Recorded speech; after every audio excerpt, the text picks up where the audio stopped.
Bonjour à tous les amoureux de Jésus-Christ. Soyez infiniment bénis en ce week-end. On est dimanche aujourd'hui.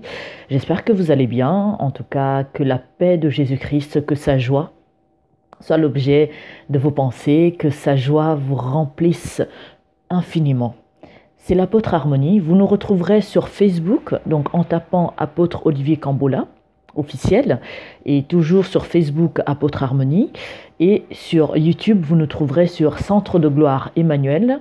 Donc vous avez tous les vidéos d'enseignement, et n'hésitez pas bien sûr à cliquer sur la cloche quand vous vous abonnez, pour pouvoir avoir en temps et en heure tous les enseignements que nous publions. Aujourd'hui je viens avec un sujet qui est souvent négligé et banalisé, mais qui reste assez important, et ça peut être mortel pour les chrétiens. Vous savez, c'est très facile d'aller en enfer. C'est vraiment très très facile d'aller en enfer. Mais il suffit juste d'être négligent. Tout enfant de Dieu qui prétend être enfant de Dieu, qui prétend vouloir servir Dieu, qui est négligent dans sa vie personnelle spirituelle et qui néglige aussi les brebis qu'il enseigne, contribue justement à les faire aller en enfer très facilement. Donc, il suffit de rien faire, de négliger ta propre vie spirituelle. Et si tu es pasteur, prophète, apôtre, de négliger ton travail, de négliger tout ce que tu dois faire pour contribuer à la croissance spirituelle, à la maturité, à la communion spirituelle au sein des enfants de Dieu.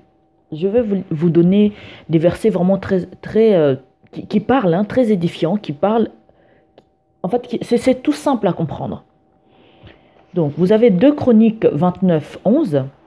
Vous avez Proverbe 18, verset 8, Jérémie 48, verset 10, Proverbe chapitre 20, verset 4, Proverbe 26, verset 13, Proverbe 28, 15, Ecclésiaste 10, 18, Josué 18, 3, Juge 18, 9. Je répète. Donc, 2 Chroniques 29, 11, Proverbe 18, 8, Jérémie 48, 10, Proverbe 20, 4, Proverbe 26, 13, Proverbe 22, 15, Ecclésiaste 10, 18, Josué 18, 3, Juge 18, 9. Et je vais vous lire un verset. Donc là, je vous lis 2 Chroniques 29, verset 11. Maintenant, mes fils, cessez d'être négligents, car vous avez été choisis par l'Éternel pour vous tenir à son service devant lui, pour être ses serviteurs et pour lui offrir des parfums. Je répète.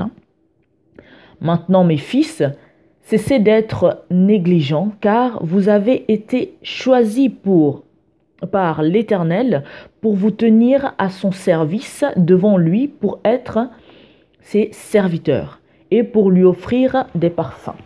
Je vais lire un autre verset.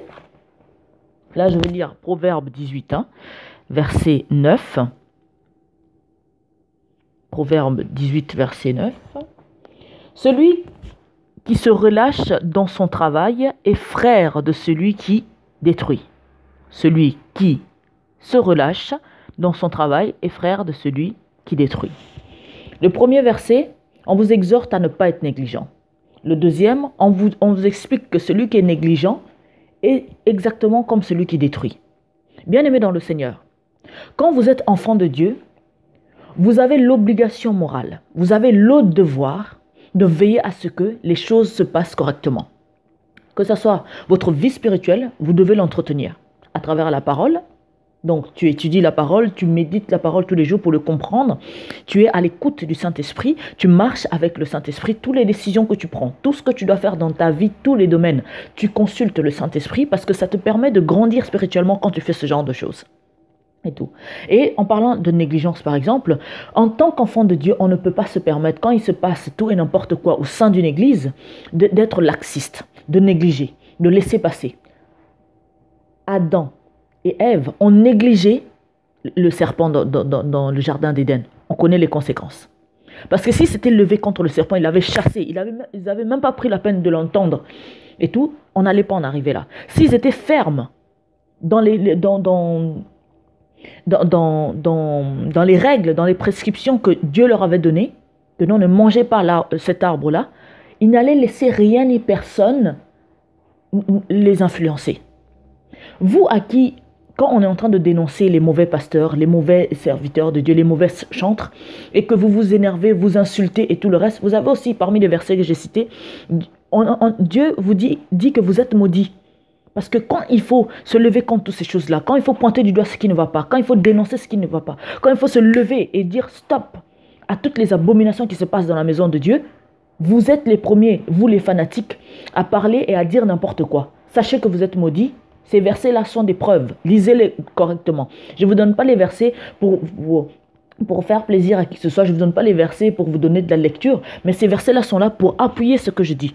Ces versets-là sont là pour vous fortifier, pour vous convaincre, pour vous prouver que non, Dieu est d'accord ou pas avec ce qu'on est en train de dire. Bien-aimés dans le Seigneur, en tant qu'enfant de Dieu, vous avez l'obligation morale de veiller à ce que les choses se passent bien à l'église. Quand Jésus-Christ il est venu dans le temple, il a vu qu'il ne se passait pas ce qui devait se passer. Il a tapé du poing sur la table. Il a dit non, stop, on arrête. Ça ne se passe pas comme ça. Allez faire votre commerce ailleurs. On est dans la maison de Dieu ici. On ne fait pas tout et n'importe quoi. Parce que vous là, les fanatiques, vous encouragez le mal. Sachez que vous êtes maudits. Vous encouragez que ce genre de personnes continuent à faire tout et n'importe quoi dans la maison de Dieu. Vous êtes maudits. C'est la Bible qui le dit, pas moi. Et j'ai le devoir, non seulement de me cultiver spirituellement à travers la parole et avec le Saint-Esprit, et j'ai aussi le devoir d'enseigner le peuple de Dieu, de prévenir le peuple de Dieu. Que vous soyez content ou non, je fais ce que j'ai à faire. Celui qui n'est pas content, c'est son problème avec Dieu. Je vous invite, bien-aimés dans le Seigneur, à laisser vos sentiments et vos émotions de côté, à regarder qu'est-ce que la parole de Dieu me dit. Quelle est ma responsabilité en tant qu'enfant de Dieu? Parce que ne croyez pas que parce que vous n'êtes pas pasteur, vous n'êtes pas apôtre et que moi j'ai pas mon mot à dire, j'ai pas à parler, c'est leur problème. Non. Tout le monde dans l'église, que ce soit les pasteurs, que ce soit tous ceux qui occupent le ministère, tous les ministères dans l'église, les diacres, les protocoles et tous les brebis qui viennent à l'église, on est tous responsables de notre communion spirituelle avec le Seigneur. Et aussi responsable de ce qui se passe aussi à l'extérieur.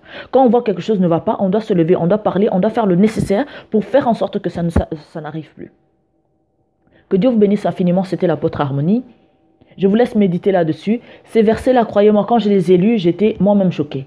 Je vous invite vraiment à les méditer, à être à l'écoute du Saint-Esprit, à demander à Dieu de parler à votre esprit. Ne laissez pas vos émotions parler tout le temps.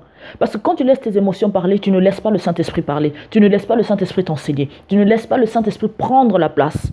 Donc ça veut dire que tu n'es pas un enfant de Dieu. Alors si tu n'es pas un enfant de Dieu, ok, continue comme ça. Mais si tu dis que tu es chrétien, tu veux marcher avec Dieu, je veux faire ce que Dieu veut, je te conseille vivement, et j'insiste, de lire ces versets, d'être à l'écoute, et ne vous mettez plus à défendre tout et n'importe qui. Parce que les gens ont signé des pactes, font tout et n'importe quoi au sein des églises. Et quand vous les défendez, vous associez à leur malédiction. Soyez bénis. Que la joie de Jésus-Christ soit l'objet de vos pensées. Que Jésus-Christ vous remplisse. Que le Saint-Esprit puisse vous convaincre de ce que je viens de vous dire. Que le Saint-Esprit soit le seul qui vous enseigne, le seul qui vous convainc dans vos vies. Ne laissez pas qui que ce soit ni quoi que ce soit venir influencer vos émotions. Vous êtes des enfants de Dieu, donc vous devez marcher en esprit et en vérité. Pas autrement. À très bientôt. Je vous aime énormément. Ciao.